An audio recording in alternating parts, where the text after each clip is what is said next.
Hi, it's Gordon again from Man Knitted in Scotland. I was knitting at home the other day, or starting to knit to cast on, and a visitor who was in to see my wife saw me making my first loop, and she was quite taken aback. She said, "Show me that again." And it turns out she, and I suppose lots of other people, don't really have a method for making their first loop other than just sitting with the wool and trying to get one part of it through a loop in the other.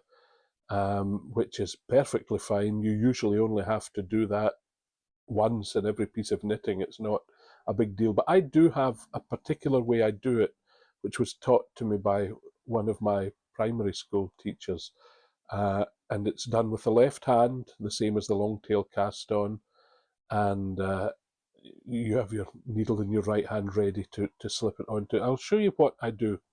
Here's my yarn here. I hold it with the tail, whichever length. You know, if you were knitting something, you'd allow a bit of tail, but your tail's off to your left. And with your left hand, there's how I do my loop. And you see how quickly I can do that. I didn't realise that everyone didn't do it this way till a few years ago when someone told me. Now, it's just like casting on by the thumb method, the same motion with your thumb away from you and towards you to make a loop round your thumb. This often doesn't work slowly.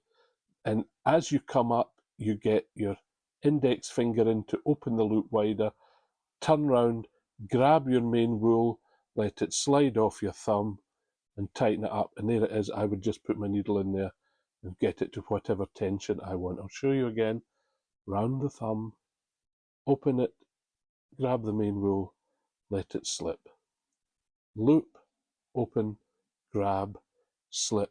And as you'll see, when you're used to doing it, you can do it very quickly. That's no trouble at all to do. It's a good way to do it, and I've always done it that way, probably since I was about 9. That same sliding loop I also use for joining new colours into knitting or changing colour. And lots of people object to there being knots in knitting, and that I respect. But for me, if I don't secure it by the firmest method, which is a knot, mine tends to open up to ladders or gapping. And so I do like to knot it. So what I do, here's just a piece of circular, and I've done it on circular wires after saying I don't really like circular wires, which I don't awfully, but this is nice and compact that you can see. I would break off, if I were changing from the red to the green, I break off that, leave a tail, I take my green with just a little bit of tail, I make that sliding loop that you've just seen, and then I feed the tail of the previous colour through it, get it down near the bottom there, like so, and then I tie the two little short tails together, just a little double knot. Yarn like this, if you tie a knot tight enough, it's so small, it's not intrusive at all.